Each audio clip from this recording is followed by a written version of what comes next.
আল্লাহ বলেন এই দুনিয়াটাই হলো ক্ষণস্থায়ী, এটাও চিরস্থায়ী না, কারণ এই দুনিয়া আমি শেষ করে দিব। বিশ্ব পরিস্থিতির পরিসমাপ্তি আমার মালিক ঘটায়া দিবে, এটা আমরা সবাই জানি রে। আল্লাহ বলেন ইজা যুলজিলাতিল আরদু জিলজালাহা ওয়া আখরাজাতিল আরদু আসকালাহা ওয়া ক্বালাল ইনসানু মা লাহা।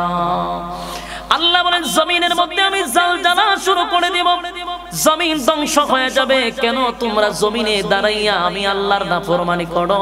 তোমরা কি জানো না আমি বলে দিয়েছি জমিন আমি রাখবো না, জমিন আমি ধ্বংস করে দিব। জমিন সেদিন আমাদেরকে ধরবে। জমিনের কোন জায়গায় দাঁড়াইয়া আমরা অপকর্ম করছি সেদিন আল্লাহ জমিনের জবান খুলে দিবে, জমিন আমাদের বিরুদ্ধে চলে যাবে। আল্লাহ বলেন কুল্লু মান আলাইহা ফান, সব ধ্বংস করে দিব, যিনি থাকবেন তিনি কে? ওয়া ইয়াবকা ওয়াজহু রাব্বিকা যুল জালালি ওয়াল ইকরাম। সব ধ্বংস হয়ে যাওয়ার পরে যিনি থাকবেন তিনি কে? আল্লাহ বলেন একমাত্র আমি থাকবো। সব কুল শেষ, মানব কুল, জিন, তারপরে যত সৃষ্টি জগৎ আছে সব জায়গা শেষ, বাকি থাকবে ফেরেশতা কুল। আল্লাহ অর্ডার দিবে সমস্ত ফেরেশতারা আজকে ধ্বংস করে দাও। চারজন ফেরেশতা বাদে সব ফেরেশতাও ধ্বংস হয়ে যাবে।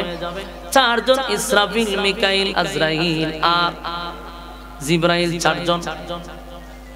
আল্লাহ তখন বলবে আজরাইল রে বাকি কে আছে? বলে আল্লাহ সব ধ্বংস, শুধু আমরা চারজন ফেরেশতা আছি। আল্লাহ বলবে মালাকুল মাউত আজরাইল শুন, তুই বাদে বাকি তিনজনকে ধ্বংস করে দে। চিন্তা করেন, বড় চারজন ফেরেশতার মধ্যে তিনজন শেষ, বাকি থাকবে মালাকুল মাউত আজরাইল। আল্লাহ বলবেন আর কে বাকি আছে রে? আজরাইল বলে মালিক আপনি চিরঞ্জীব, আপনার কোনো মরণ নাই। আর আমি আজরাইল, আমি তো মানুষের রূহ নেই, সব ধ্বংস আমার মাধ্যমে হয়, তাই আমিও আছি। আল্লাহ বারবার বলে আমি না বলছি কুল্লু মান আলাইহা ফান, আমি না বলছি সব ধ্বংস করে দিব। সব ধ্বংস হইলে তুই কেন আমার সামনে দাঁড়ায়া থাকবি? মালাকুল মাউত আজরাইল ভাবছিল যে আমি মনে হয় কোন সেট দিয়ে বাচ্চা যাব। আল্লাহ কয় আমার কথা হলো কেউ থাকবে না, কেউ থাকবে না। আজরাইল রে তুই কেন দাঁড়ায় আছস? মালাকুল মাউত বলে মালিক সবার রূহ আমি ধ্বংস করলাম, আমারে কে ধ্বংস করবে? আল্লাহ কয় আমি তোরে ধ্বংস করব না, আমার হুকুমটাই তোরে ধ্বংস করে দিবে। আল্লাহ আমি হুকুম দিলি তুই ধ্বংস, হুকুম দিছে তো মালাকুল মাউত ধরে লেছে। আল্লাহর নবী বলেন যদি তখন সমস্ত কুল বেঁচে থাকতো গো, তাহলে মালাকুল মাউত আজরাইলের চিৎকারে সব কিছু মারা যাইত।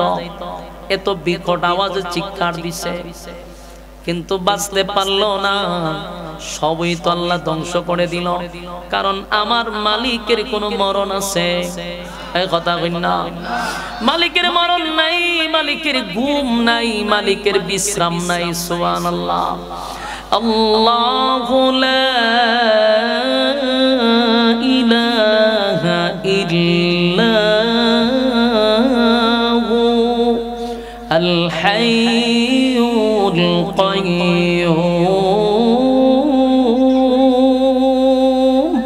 ঠিক তেমনি ভাবে আল্লাহ রাব্বুল আলামিন আমাদেরকে দুনিয়ায় পাঠাইছেন, আমাদের কিন্তু হিসাব দিতে হবে।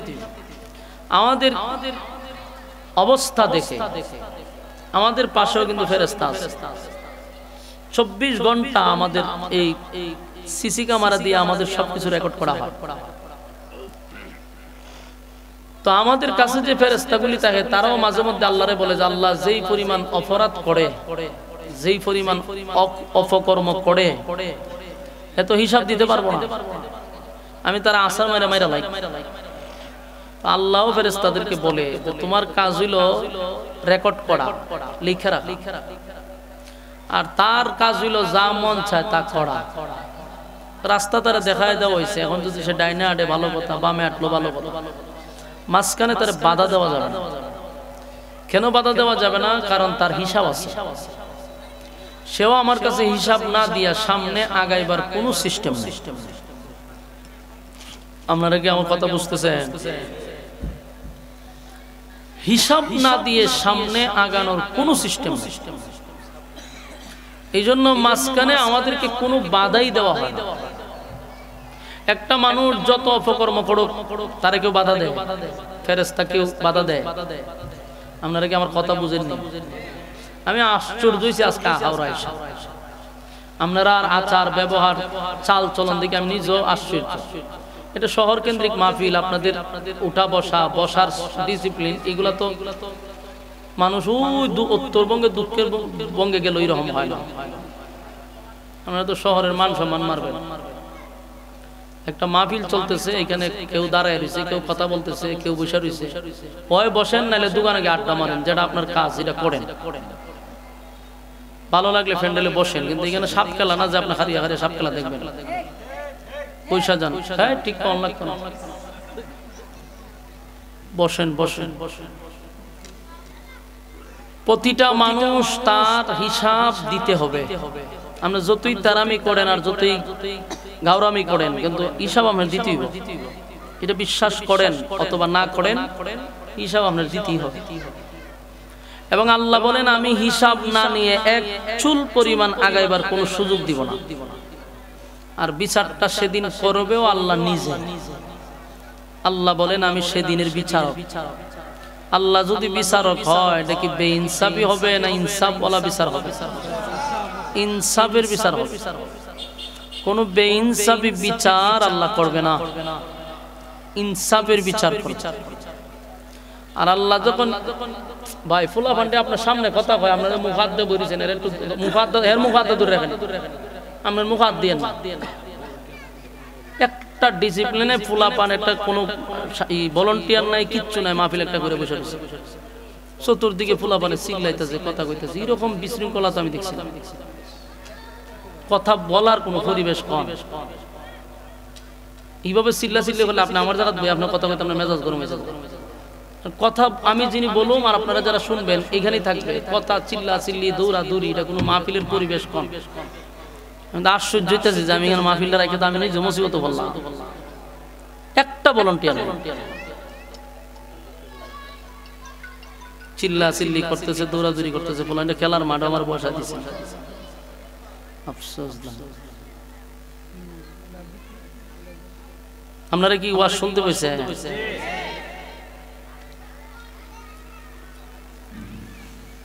আল্লাহ বলেন, প্রত্যেকটা মানুষ দাঁড়াবে, আর সেদিন বিচারক ফেরেশতাদেরকে বানাইতে হবে। কারো হাতে আল্লাহ দায়িত্ব দিবে না। বিচারের একক মালিকানা আল্লাহ।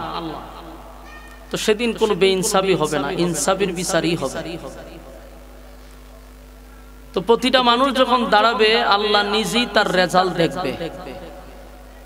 এই রেজাল্টটা দুনিয়াতে আল্লাহ আউট করে নাই। দুনিয়াটাকে বানাইছে পরীক্ষার হল, আর রেজাল্ট আউট করার জায়গা হইল পরকালে। এখানে আপনি পরীক্ষা দিয়া যাবেন, রেজাল্ট আউট হবে পরকালে। আমাদের এখানে পরীক্ষার হল, এটা পরীক্ষা দিতে আসছে। তো পরীক্ষার হলে সব ছাত্র কি পাস করে নি? সব পাস করে না। ঠিকই দুনিয়াতেও সবাই জান্নাতে যাবে না। আল্লাহ রাসূল জিজ্ঞাসা করছিল, বলছিল যে হাজারে একজন। তা আপনারাই কোন হাজারে যদি একজন হয়, এখানে কি সব জান্নাতি? আমি সহ আমরা কি জান্নাতি? যদি হাজারে একজন হয়, কয়জন যাবেন? একজন যাবেন হাজার। তো এর মধ্যে রাসূল বলেন 999 জনই হবে জাহান্নামে। বাস্তবতা ঠিকই আছে। এখানে অসংখ্য মানুষ এর চেয়ে বেশি গিয়ে দেন দোকান ফাটে আছে, দেখেন আড্ডায় আছে, কথা বলাতে আছে। কিন্তু এখানে কিছু সংখ্যক মানুষ বসছেন, তাও সবাই ওয়াজ শোনার উদ্দেশ্যে বসেন নাই। কিছু মানুষ ইখলাসের সহিত বসছেন যে ওয়াজ শুনবো এবং এখান থেকে কিছু শিখে যাব। আর কিছু মানুষ বসে তামসা দেখার জন্য। তো এগুলার মধ্যেই পরীক্ষা চলতেছে। পরীক্ষার মধ্যে সবাই যে নাম্বার 100 পাবে বিষয়টা এমন না। আল্লাহ বলেন যারা পরীক্ষায় পাশ করবে আমি তাদেরকে চিরস্থায়ী একটা জান্নাত দান করব। আল্লাহ নিজে বলেন ইন্নাল্লাযীনা আমানু ওয়া আমিলুস সালিহাতি কানাত লাহুম জান্নাতুল ফিরদাউসি নুজুলা। আল্লাহ বলেন যারা ঈমান আনছে এবং সৎ কাজ করছে এদেরকে আমি জান্নাতুল ফিরদাউসে মেহমান বানাবো। এ আল্লাহর ঘোষণা। তবে শর্ত হইল ঈমান যারা আনছে এবং সৎ কাজ করছে। সৎ কাজ কি? নেক আমল। যারা নেক আমল করছে, ঈমান আনার পরে যারা নেক আমল করছে তাদের জন্য আমি জান্নাতুল ফিরদাউস, জান্নাতুল ফিরদাউস মানে সমস্ত জান্নাতের মধ্যে সবচেয়ে ভিআইপি জান্নাত, ওই জান্নাতের মেহমান আমি আল্লাহ বানাবো।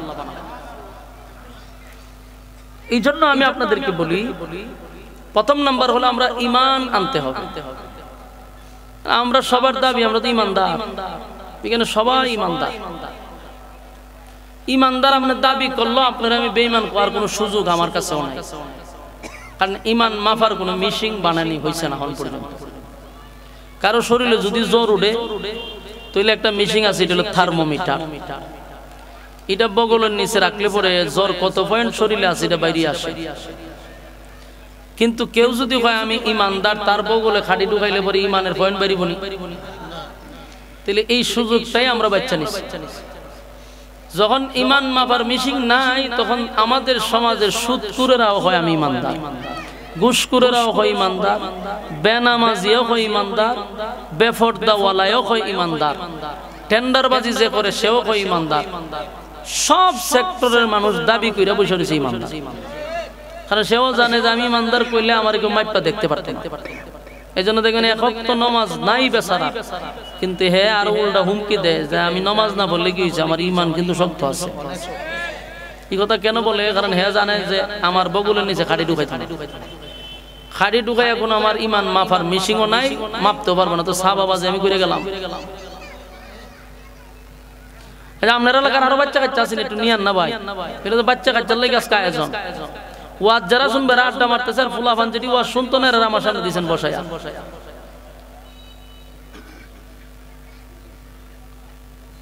মহা সমস্যার মধ্যে আমি ফিরে গেলাম, আমি নিজে চিন্তা আছি। ওয়াজ শুননেওয়ালারা ঘুরায়, আর যত ছোট ছোট বাচ্চা আছে কথা কইতে না এরা দিয়েছে সামনে না, ওই দেন কথা কইতে আমার সামনে। তো মনোযোগটা আমার থাকতো কেমনে? মনোযোগ নষ্ট হয়। আরো লই বাবু আরো আসেনি শুধু দেখো জান সবাই একজন একজন করে ঘর থেকে বাচ্চা কাচ্চা লই আর আজকে এটা এই মেলাই শুরু করছেন আপনারা। মনোযোগ আসেনি আপনার কাছে তো ওয়াজ করতেছে, আপনারা যত নীরবে শুনবেন আমার কথা বলতে তত ভালো লাগবে। আর মাঝখান থেকে কথা বললে মনোযোগ থাকে না, কথা অগুছালো হয়, কথাগুলি এলোমেলো হয়ে যায়। আপনি কইবেন হুজুর আপনি কথা কন, আমরা তো শুনতে আছি। আপনি আমার জায়গা বললে আপনি একই ব্যবহার করতেন। ক্লাসে জীবনে কোনোদিন পড়াইছেন? ছাত্র যদি কথা বলে আপনার পড়া না শুনে তখন আপনার মেজাজ গরম হইব, পড়াইতে ভালো লাগবে না। এটা তো একটা চলতে ফিরতি মাদ্রাসা, এটা তো একটা ক্লাস। এখানে তার মাশাআল্লাহর জিকির চলতেছে না, গান চলতেছে না, নাচানাচি চলতেছে না, এখানে কথা চলবে কোরআন থেকে। আর মাঝে মাঝে কিছু মজমা আছে, অর্ধেক নাচানাচি, অর্ধেক জিকির, অর্ধেক গান, ইতাবাস ইডি চলে, জাসামতুলি চলে, বেড়া বেড়ি থাকলেও চলে দেখছি। আর কিন্তু আমাদের এখানে তো এই সিস্টেম না। আমাদের এখানে আপনি বয়ান শুনেন, আশা করি আপনার দিলের ভিতরে কথাগুলি ঢুকবে। তো সম্মানিত শুধু ইমানদার ব্যক্তিও ইমানের দাবি করতেছে। একজন 5 ওয়াক্ত নামাজ পড়ে সেও ইমানদার, আর একজন নামাজ নাই কিন্তু সেও দাবি করছে ইমানদার। তা আমরা যে দাবি করতেছি আমরা তো মাফার মিশিং নাই, এই জন্য সবার একই দাবি আমরা ইমানদার। কিন্তু বলুন আল্লাহর কাছে মিশিং আসেনি? এটা আওয়াজ দেন। আল্লাহর কাছে মিশিং থাকার কারণে আল্লাহ জানে যে আমাদের ইমানের পয়েন্ট কত % আছে, এটা মালিক জানে ভালো। এই জন্য কোরআনের প্রায় জায়গাত আল্লাহ বলে ইয়া আইয়ুহাল্লাযীনা আমানুত্তাকুল্লাহা হাক্কা তুকাতিহ। আল্লাহ বলেন হে ঈমানদারেরা আমি আল্লাহকে ভয় করো করার মতো। বলুন এখানে কোনো বেঈমান ওয়াজ করছে? না ইমানদারের উদ্দেশ্য করে কইছে? ইমানদারের উদ্দেশ্য করে কইছে। ইয়া আইয়ুহাল্লাযীনা আমানু কু আনফুসাকুম ওয়া আহলিকুম নারা। আল্লাহ বলেন, হে ইমানদারেরা, জাহান্নামের আগুন থেকে নিজেকে বাঁচাও এবং তোমার পরিবারও বাঁচাও। এখানেও কিন্তু বেঈমানরে ওয়াজ করছে না, ইমানদারের ওয়াজ করছে। ইয়া আইয়ুহাল্লাযীনা আমানু তুবু ইলাল্লাহি তাওবাতান নাসুহা। আল্লাহ বলেন, হে ইমানদারেরা, গুনাহ থেকে ফিরে আসো, নিজেকে গুনাহ থেকে বাঁচাও। বেঈমানরে ওয়াজ করছে না ইমানদাররে? তো সব জায়গাতে ইমানদাররে ওয়াজ করে কেন? কারণ আল্লাহ ভালো করে জানে যে এরা ইমানের বেশ দূরে বসে, ভিতরে ইমান পার্সেন্ট কম। তা আমাদের কাছে থার্মোমিটার না থাকার কারণে আমরা দাবি করে বলেছি ইমানদার। আল্লাহর কাছে থার্মোমিটার থাকার কারণে আল্লাহ আমরাই বারবার ওয়াজ করতেছে যে দাবি করলে কি হইব, তোদের ভিতরে ইমানের পার্সেন্ট কম, তাই তোরা জাহান্নাম থেকে বাঁচ, নিজেকে তৈরি কর। এই ওয়াজ আল্লাহ আমরা করতেছে। এরপরে দেখেন জান্নাতের ক্ষেত্রে আল্লাহ শর্ত দিতেছে, ইন্নাল্লাযীনা আমানু ওয়া আমিলুস সালিহাতি কানাত লাহুম জান্নাতুল ফিরদাউসি নুজুলা। এখানে আল্লাহ শর্ত দিতেছে, নিশ্চয়ই যারা ঈমান আনছে এবং যারা সৎ কাজ করছে, মানে নেক আমল, তাদেরকে আমি জান্নাতুল ফিরদাউসের মেহমান বানাবো। এখানে আল্লাহ ঈমানের শর্তই যোগাই দিয়েছে। এবং দেন সূরা আসরের মধ্যে আল্লাহ বলেন, সময়ের কসম, ইন্নাল ইনসানা লাফি খুসর, নিশ্চয়ই তোমরা ক্ষতিগ্রস্ত। আল্লাহ বলতেছে কসম করে, আল্লাহ কসম করতেছে এবং বলতেছে তোরা ক্ষতিগ্রস্ত। বাস্তব আমরা ক্ষতিগ্রস্ত। আজকে যদি এখানে একটা নর্তকী আসতো, বলেন আপনি কি জায়গা দিতে পারতেন? তো নর্তকীর থেকে কি পাইতো? শুধু নাচানাচিটা দেখবার লিগে। নর্তকী যে কোমর দুলায় নাচে, নাচটা দেখবার লিগিয়া এই এলাকাতে আমরা জায়গা দিতে পারতেন না। তাহলে মানুষ গুনাহের প্রতি প্রতিযোগিতা বেশি। কথা কই না দি? নর্তকী আসলে সব ঠিক থাকতো, মাইকওয়ালাও ঠিক হয়ে যেত একবার আলিফের মতো। সব সাউন্ড সিস্টেম দেখতেন 8-10টা থাকতো, একদম মাটি শুদ্ধা কাঁপতো। আর মাহফিল হলে দজা ভাঙা একটা ধরায় দেওয়া হয়, হুজুর ফাটায় এলাম। মানে এই জায়গাটার থেকে আমাদের বাইরে আসতে হবে। গুনাহের কাজে সবগুলা ঠিক থাকে, আর নেকির কাজে সব দজা ভাঙায় দলা হয়। এই জন্য আল্লাহ নিজে কসম কাটতেছে। কিসের কসম? সময়ের কসম। তো তাফসীর কারকরা বলছে এটা কোন সময়? কইছে এটা তোমার হায়াতের সময়। তোমার যে আল্লাহ হায়াত দিয়েছে, এই হায়াতের কসমটা করছে আল্লাহ। কসম করে কইতেছে যে তোরা ক্ষতিগ্রস্ত। এই মাইক না আপনি সাউন্ড একটু উড়ান, শ্বাস টানতেছে, আওয়াজ যাইতেছে না, আমি নিজে আওয়াজ পাইতেছি না। স্টেজে কোনো আওয়াজ নাই, আপনারা কি এরকম আওয়াজ পাইতেছেন? স্টেজে কোনো আওয়াজ নাই। এরা যে কাজ করতেছে আজকে, মানে বলার সর্বদিক দিয়ে ঝামেলা না। মাইকের সুবিধা আছে না, ডিসিপ্লিন আছে, কোনো একটা ম্যানেজমেন্টের কোনো সুযোগ প্রিয় নাই। স্টেজে আমি আওয়াজ না পেলে আমি কথা কম করব। তো সম্মানিত শুধু কথাগুলি আপনারা ফাঁকে ফাঁকে কয়েকজন যারা মনোযোগ দিয়ে বসেন, আপনারা কথাগুলি একটু ব্রেনে ঢোকা। আল্লাহ রাব্বুল আলামিন আমাদেরকে একেবারে কসম করে কইতেছে তোরা ক্ষতিগ্রস্ত। চিন্তা করেন, আল্লাহ কসম করে ভাই আমরা ক্ষতিগ্রস্ত। এখন আমরা যাবো পাছার সুযোগ আসেনি? আমরা আল্লাহ ধমক দিয়া বলতেছে কসম তোরা ক্ষতিগ্রস্ত। এই জায়গা থেকে আমাদের বাঁচার উপায়টা কি? তবে বাঁচার উপায়ও আল্লাহ রাখছে। আমরা একবারে সাইজ করে লাইবার লাগে আল্লাহ বলে না, আমরা ভয় দেখাইছে তোরা ক্ষতিগ্রস্ত। তবে যদি বাঁচতে চাস, 4 কোয়ালিটি। বলুন বাঁচতে চাইলে কয় কোয়ালিটি? হ্যাঁ, যদি বাঁচতে চাস। যেখানে আল্লাহ ঘোষণা করে বলছে তোরা ক্ষতিগ্রস্ত, কিন্তু আল্লাহর মায়া এবং দয়াটা খুব বেশি। এই জন্য সাউন্ড বাড়ান। স্টেজে সাউন্ড নাই, এখনো সাউন্ড হইছে না। স্টেজে কোনো সাউন্ড নাই, বক্সে কোনো সাউন্ড পাইতেছেন আপনারা? বক্স বন্ধ, মনিটর বন্ধ করে রাখছে। তো অনর্থ গানছে না এগুলা। আমি আমার স্টেজে আওয়াজ থাকতো, ফ্যান্ডেলে আওয়াজ থাকতো, বাহিরে আওয়াজ সুন্দর, ভিতরে সুন্দর করে। আল্লাহ বলেন ওয়াল আসর, সময়ের কসম, ইন্নাল ইনসানা লাফি খুসর। আল্লাহ বলেন নিশ্চয়ই তোমরা ক্ষতিগ্রস্ত। তাহলে বাসার কোয়ালিটি কি 4টা, ওই 4টার মধ্যে 1 নাম্বার কিন্তু আবার ঈমান। বাজে ইগানা আল্লাহ ঈমানের কথাই বলছে, ইল্লাল্লাযীনা আমানু, 1 নাম্বার হলো ঈমান, 2 নাম্বার হলো আমিলুস সালিহাত, এখানে 2 নাম্বারের নেক আমল। বাঁচতে হলে 1 নাম্বার হলো ঈমান, 2 নাম্বার হলো নেক আমল। এখানেও কিন্তু আপনাকে ঈমানের কথাই বললো, এখানে কিন্তু আবার নেক আমলের কথাও বলছে। তার মানে বাঁচতে যদি চাই তাহলে কিন্তু নেক আমল আর ঈমান ছাড়া কোনো সুযোগ নাই।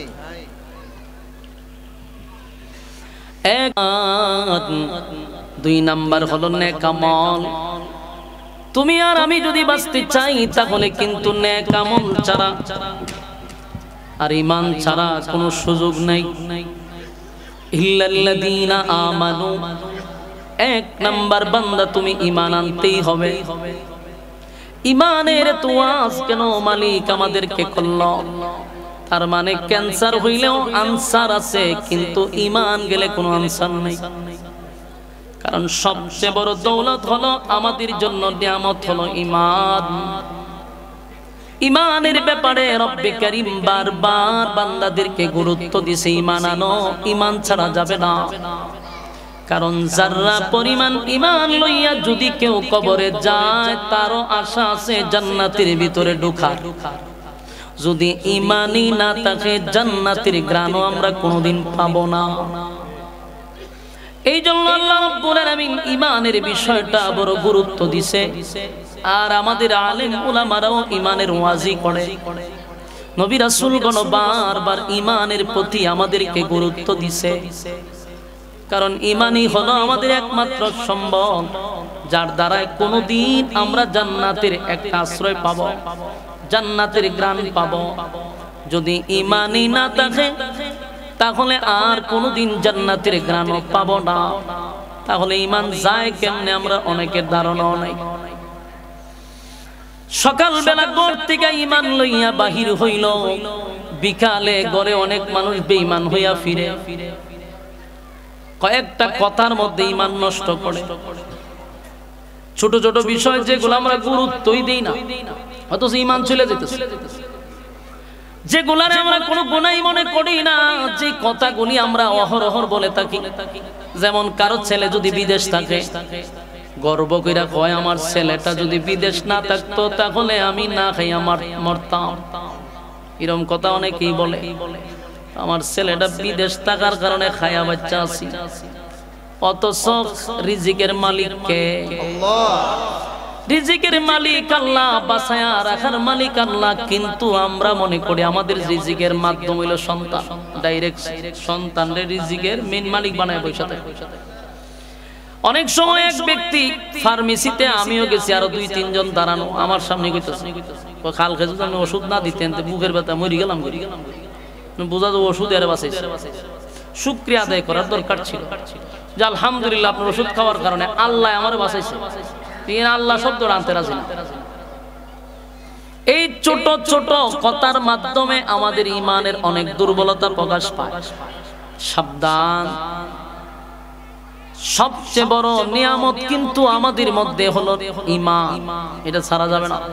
আর আল্লাহ বলেন ঈমানের বিনিময়ে আমি তোদেরকে জান্নাত দিব। আল্লাহ রাগান্বিত হইয়া বলে ওয়াল আস, সময়ের কসম, আমি সময়ের কসম করে বললাম বান্দা তোরা ক্ষতিগ্রস্ত। কিন্তু মায়া দয়া মালিকের বেশি হওয়ার কারণে, মায়া দয়া বেশি থাকার কারণে আল্লাহ আমাদেরকে বাঁচার সুযোগ করে দিয়েছে 4টা। 1 নাম্বার যদি ঈমান আনো, 2 নাম্বার যদি নেক আমল করো। অথচ নেক আমলের প্রতিযোগিতা আমাদের করার দরকার ছিল, কিন্তু আমরা গুনাহের প্রতিযোগিতাটা বেশি করি, নেকির প্রতিযোগিতা করি না। ওই যে আমি একটু আগে বললাম, যদি ওরা করে বলে থাকি যে এখানে নর্তকী আসলে মানুষ আসতো, তার কারণটা কি? কারণ মানুষ গুনাহের প্রতিযোগিতা করে। মানুষ গুনাহের প্রতিযোগিতার কারণে এখানে মহিলা আসলে মানুষ বেশি হইতো।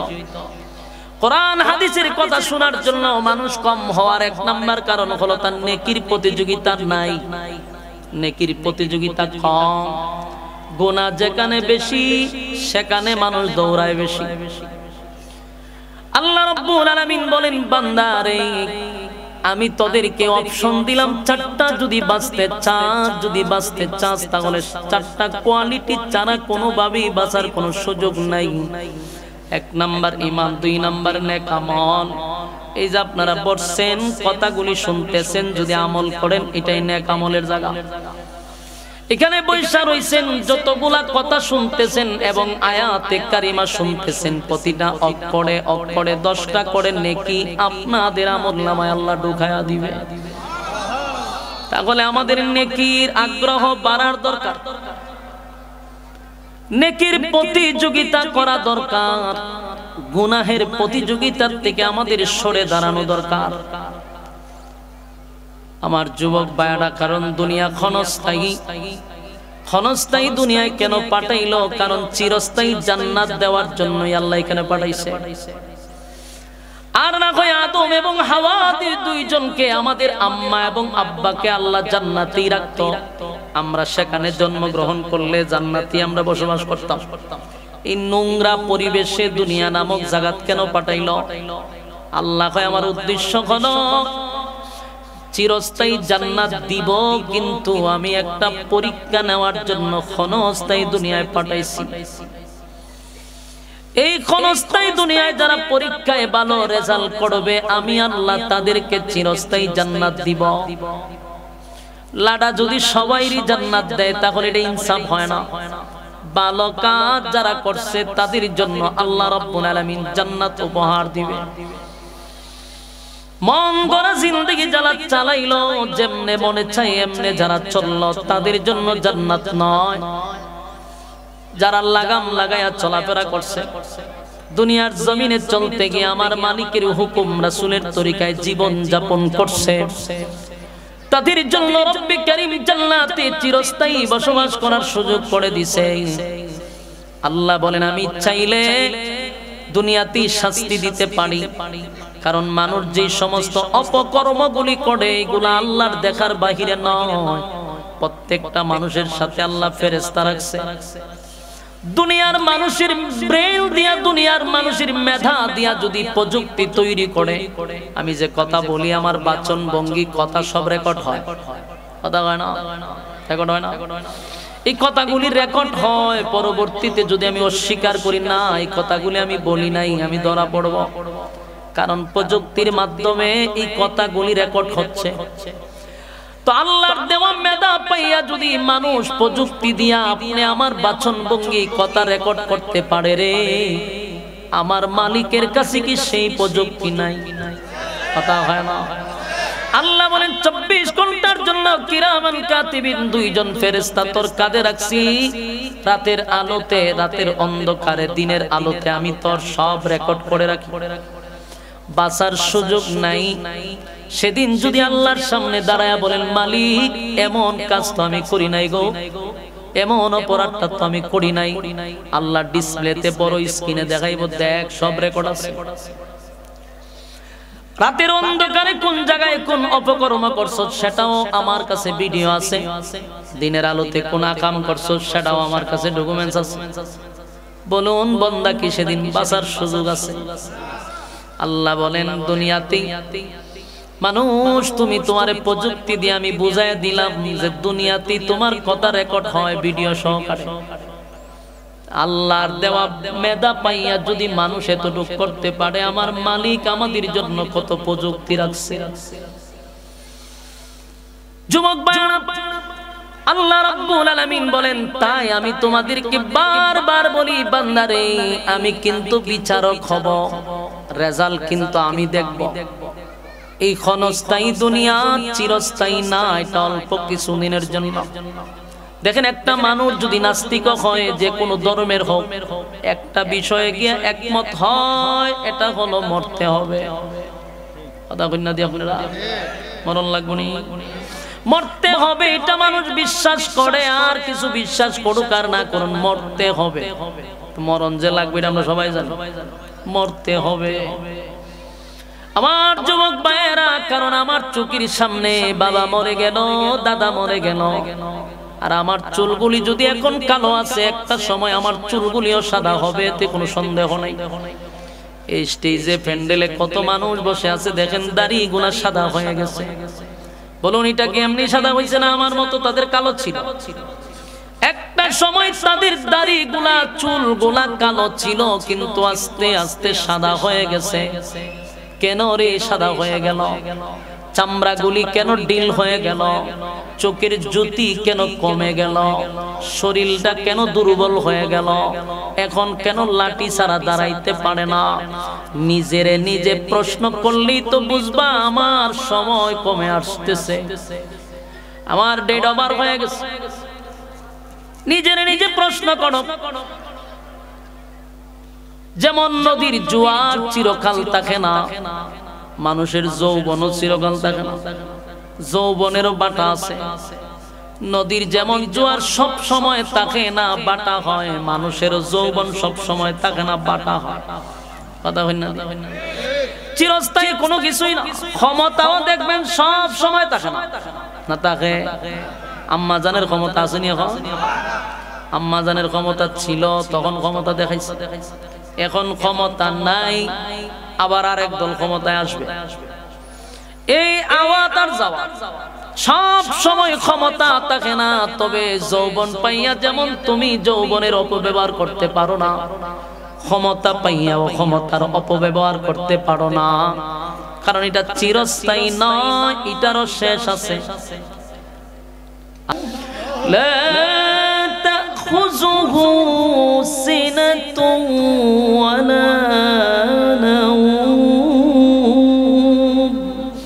আল্লাহ কয় আমার মরণ নাই, আমি চিরঞ্জীব, আমার ঘুম নাই, তন্দ্রাও নাই। সুবহানাল্লাহ। সেদিন সব ধ্বংস করার পরে আমার মালিক বলবে আর কে আছে? কেউ নাই, কোনো শব্দও নাই।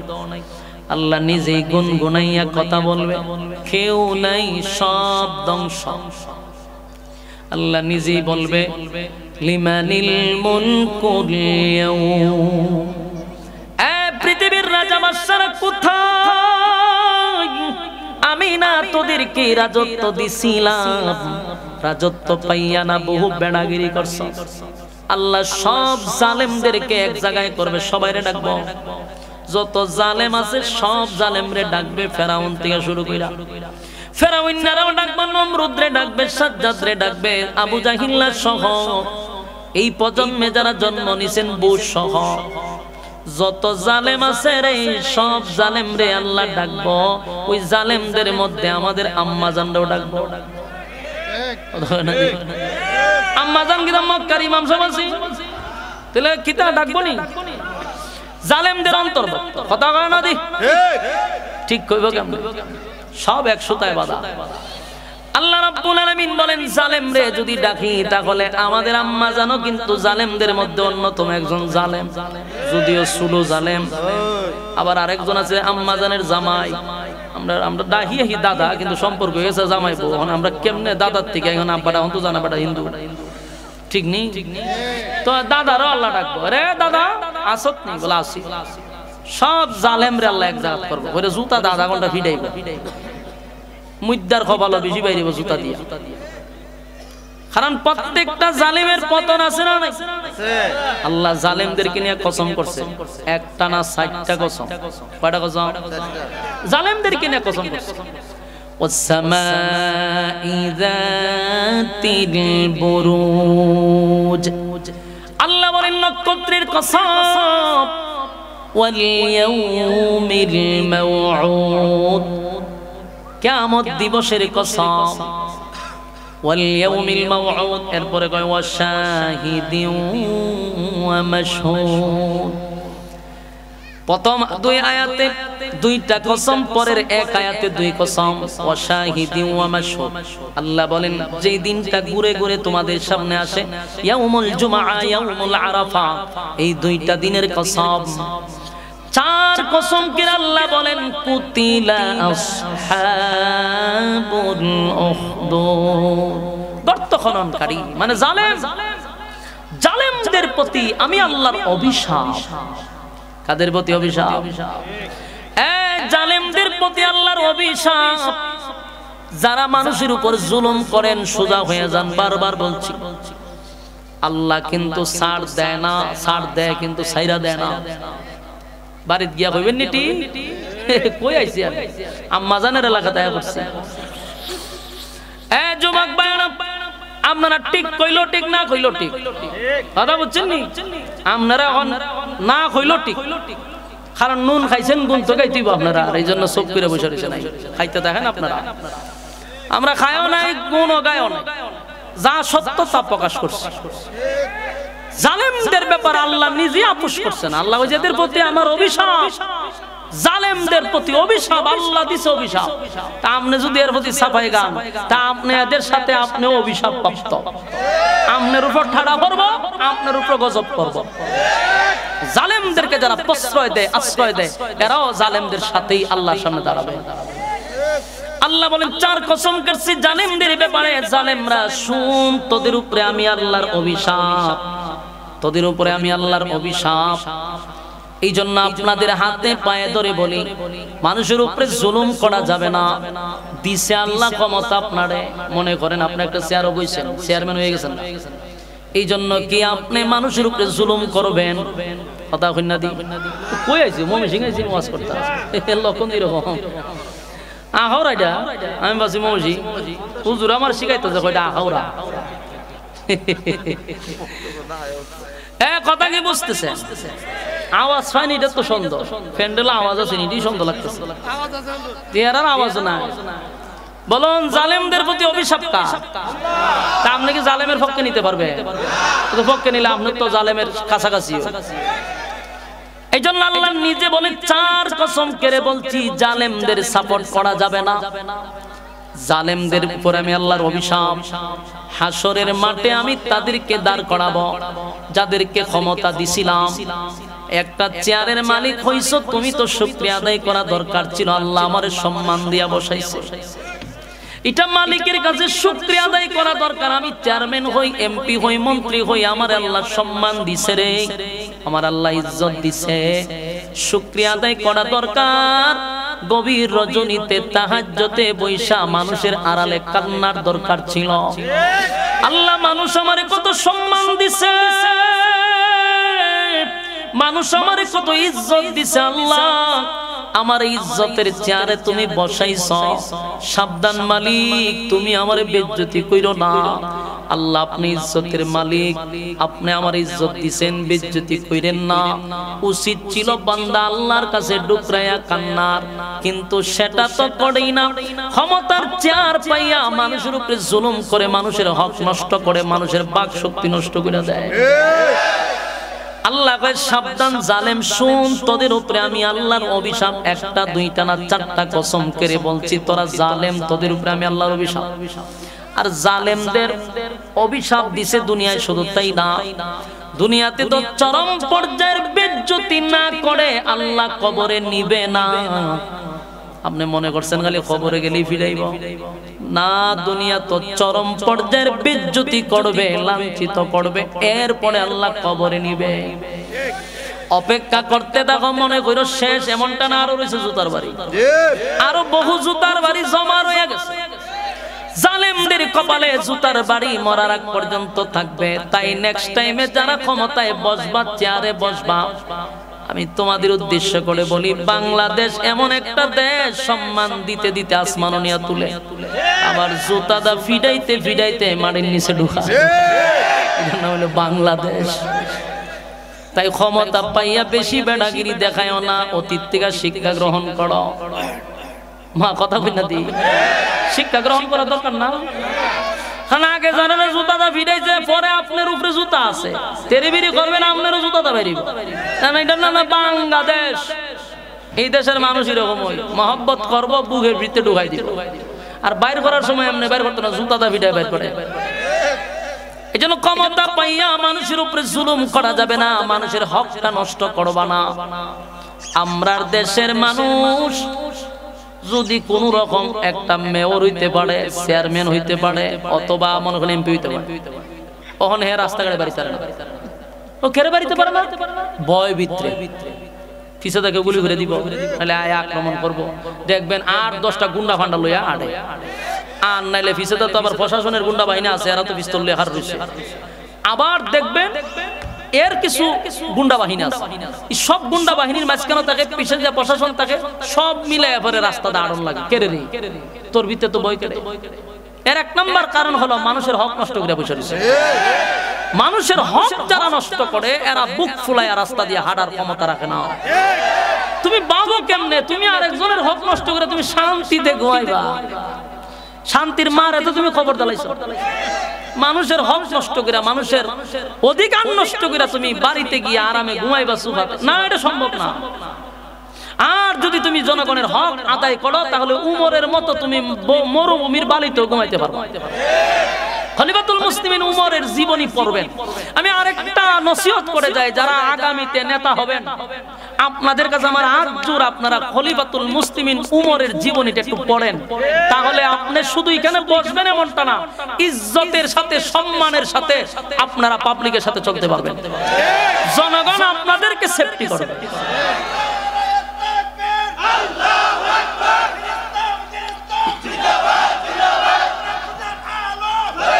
সম্মানিত সুধী,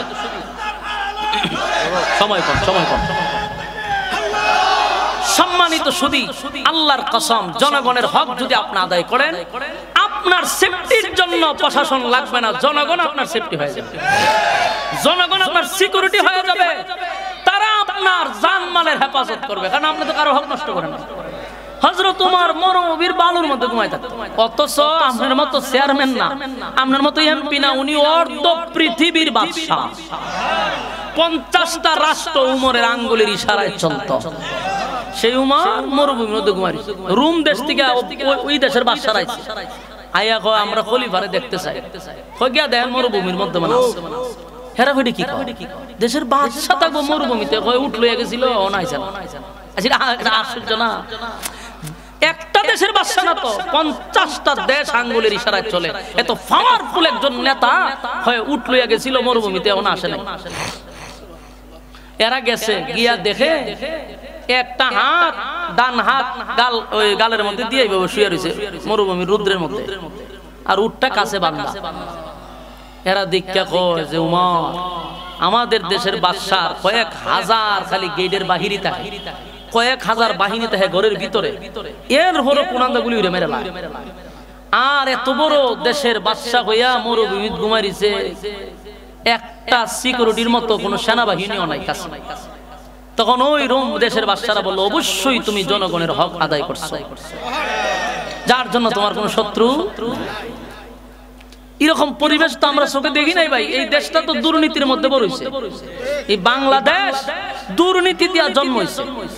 এইজন্য এই দেশে আমরা এইগুলো ভাবতেও পারি না, কল্পনা করতে পারি না যে একজন এমপি হইছে তো কিতা হইছে, তুমি কিতা, তুমি এমপি হইছো। ওনি এমপির কাছে যাইতে গেলে কত চৌকিদার রে দইরা যাওয়ার লাগে চেয়ারম্যানের কাছে, চেয়ারম্যানের দইরা আরো কত চৌকিদার দইরা যাওয়ার লাগে হের বডিগার্ডের কাছে। এইগুলা করতে করতে বছর যায়, এমপির চেহারা দেখুন যায় না। এমপির সাথে কথা কইতে তো বিশাল ব্যাপার স্যাপার। কেন? জনগণের বুড়ে তো না, এই কারণেই সমস্যা। জনগণের বুড় দিয়ে ফাঁস করলে বাবলে এলা করে। এটা তো জনগণের ট্যাক্সের টাকা দিয়া তুমি গাড়ি চালাও, জনগণের ট্যাক্সের টাকা দিয়া তোমার বেতন হয়, জনগণের ট্যাক্সের টাকা দিয়া তুমি মস্তানি করো, অথচ জনগণের কাছে বসে কথা বলার সাহস নাই তোমার। একজন গরিব মানুষকে মুসাফা করলে হ্যাঁ হাত টিস্যু দিয়া দয়, বেসিন দিয়া দয়, দইয়া মানে বোঝা যায় যখন হাত পয়সা যাবে। হ্যাঁ চিন্তা করেন, তুই কোরআনের সৈয়দ সাবছিলি, তোরে মানুষে বুড় দিয়া ফাঁস করেছে, তুই ফাটলস কেন? আগামীতে যেন এরকম বাপওয়ালা কোন এমপি যেন না দাঁড়াইতে পারে। কথা ইয়াদ থাকবো নি, কোন বাপওয়ালা লোকরে বসাইবেন না। আমাদের ট্যাক্সের টাকায় তোদের বেতন হয় বেটা, তুই গাড়ি তো সত্যি কার টাকা, জনগণের টাকা, ট্যাক্সের টাকা দিয়ে গাড়ি কিনছস, আর তুই লসনি জনগণের লোকে পাট। এরকম পাটওয়ালা কোন লোককে আগামীতে সংসদে বসাইবেন না। এই আখাউড়াবাসী এক জালেমের কাছ থেকে মুক্ত হইছেন, আর এক জালেম যেন না বসতে পারে, এদিকে সতর্ক থাকতে হবে। জালেম মুক্ত বাংলাদেশ হতে হবে, ঠিক কিনা বলেন? কোন নাস্তিক আর কোন মুরতাদ আর কোন রামবামদের দালাল যেন বসতে না পারে। যারা বসবে তারা জনগণের সাথে বসবে, দোকানে গিয়ে চা খাইবো জনগণের সাথে। এরকম নেতা দরকার। বাপ সাপ নেতা আমরা দরকার নাই। বহুত দেখছি, বাবা তোর বাবলে তোরা থাক, জনগণের 12টা বাজাইলিছে। আল্লাহ সমস্ত জালেমদের কাছ থেকে হেফাজত করে। আল্লাহ কয় সব জালেমের কাছ থেকে আমি হিসাব নিব, তবে হিসাব থেকে একটা ন্যূনতম মানুষও পার হবে না, আল্লাহ চুল পরিমাণও আগাইতে পারবে না। এই কথাটাই শেষ। আমার আয়াতের সারাংশ হলো আল্লাহ বলেন হাসরের মাঠে সব কিছু একখানে করে, জালেম টালেম সব এক জায়গায়। কিন্তু যাই না রেখো তোমার কৃতকর্মের যা করছো তুমি, এগুলার হিসাব না দিয়ে সামনে আগানোর কোনো সিস্টেম নেই। আল্লাহর নবী বলেন তিনটা সময় হবে অত্যন্ত ভয়ানক। একটা হলো হিসাব দেওয়ার সময়। মানুষ জোয়ান থাকলে, যুবক থাকলে মানুষ বৃদ্ধ হয়ে যাবে ভয়ে। আরেকটা হলো মিজানের পাল্লা, আরেকটা হলো ফুলসিরাতের ফুলের উপরে। তিনটা সময় মানুষ এত আতঙ্কে থাকবে রে, এত ভয়ে থাকবে, হায় হায় মানুষ যুবক থেকে বৃদ্ধ হয়ে যাবে। যদি আমল নামা বাম হাতে দেওয়া হয় উপায় থাকবে না, উপায় থাকবে না, উপায় থাকবে। বাম হাতে দেওয়া মানে আপনি ইন্না জাহান্নামা কানাত মিরসাদা, নিশ্চয়ই তোমার লাগে জাহান্নামে উৎপাইতে বসে রয়েছে, ধরে নিব তোমার। আল্লাহ বলেন এক জাহান্নামীরা উট পাইতা বসা আছে খালি হেরার দরবার লাগে। আর যদি ডান হাতে পা ইল্লা আসহাবাল ইয়ামিন, আল্লাহ অসংখ্য জান্নাতীকে বিনা হিসাবে জান্নাতি, বিনা হিসাবে জান্নাতি, বিনা হিসাবে জান্নাতীদের আনন্দের সীমা আছে নি? কথা কই না দি? জান্নাতে ডুববার আগে আল্লাহ কইবা আর মরতে না, নিশ্চিত থাক, সুবহানাল্লাহ বাড়ি গিয়া। আর বুড়া হইতি না, আরে 32 বছরের যুবক বানায়া ঢুকাইবো, 30 হবে না। আর টাটকা যুবক বানায়া বাড়াই, বডি কমপক্ষে 60 হাত লম্বা দিব, সুবহানাল্লাহ বাড়ি গিয়া। এখন যারা চিকন এরা চাই মুড়া হইতো, যারা মুড়া এরা চাই চিকন হইতো, ঠিক নি? কথা কই না দি? মুড়াওয়ালা আরা দিন দৌড়ে, জিগায় দৌড়স করে ভাই স্বাস্থ্য বেশি বেড়ে গেছে, কমাইতে পারতেছে। আর আমি কফলতা ভাই যে আমার স্বাস্থ্য বাড়ে না কেন, আমি যে বারবার লাগে আমি চেষ্টা আছি, আর হে কমাইবার চেষ্টা আছে। তাহলে দুনো দলেরই আফসোস রয়ে গেছে, কথা হয় না? আমার আফসোস একটু মুড়া হইতাম, আর হের আফসোস স্বাস্থ্য কমাইতো। তাহলে দুনো দলেরই আফসোস। আল্লাহ হয় জান্নাতে আফসোস থাকবে না। আদম নবীর মতো 60 হাত লম্বা বডি দিয়ে দিব, সুবহান। আর খালা যদি কেউ হয় এর কপাল আরা দিন তাপায়, আয়নার সামনে গিয়ে কপাল তাপায় যে কিরে রে আমি এত খালা হইলাম। সুন্দরী সুন্দর মানুষ এরা সুন্দর বেচায় কইরম চেহারাটা যদি আমার হইতো, এই যে একটা আফসোস, দোয়া কইরো কোনো মানুষ সুন্দর হইতে পারতো না, কথা কই না দি? দোয়া করে সুন্দর হইলে বেলাল সুন্দর হয়ে গেল, নবীর কাছে থাকতো। খালা মানুষ কি কোনোদিন সুন্দর হয়নি? কথা কই না দি? অহন হয় মাইয়া পান হয়, ওই মাইয়া পান খালা মাইয়া দি কিতা জানে মাকে মাইকেরি সাদা হয়ে যায়। তা আপনারা কবির আপনি দিয়ে বলছেন হয় না, ওই তো এটা হলো আল্লাহর উপর দিয়া অতিরিক্ত পণ্ডিতি, কথাখন ঠিক নেই? এই পণ্ডিতির শেষ পরিণতি কি শুনেন? কয়েকদিন তো সুন্দর থাকো, এরপরে এটির চামড়ার মধ্যে স্কিন ক্যান্সার হয়। আল্লাহ কয় করছক না আমার উপরে পণ্ডিতিতে নেই, মজা শিখ, দেখবেন পরে দিয়ে গালমাল করতে কামড়াইতে রাখছে, শেষ। কি হয়েছে? Skin cancer. মানে আল্লাহর উপরে পণ্ডিতি করছে। আল্লাহ বানাইছে কালা, তুই যাস করে সুন্দর হইতে। জান্নাতে সব আশা আকাঙ্ক্ষা পুরা করে দিব, সুবহানাল্লাহ।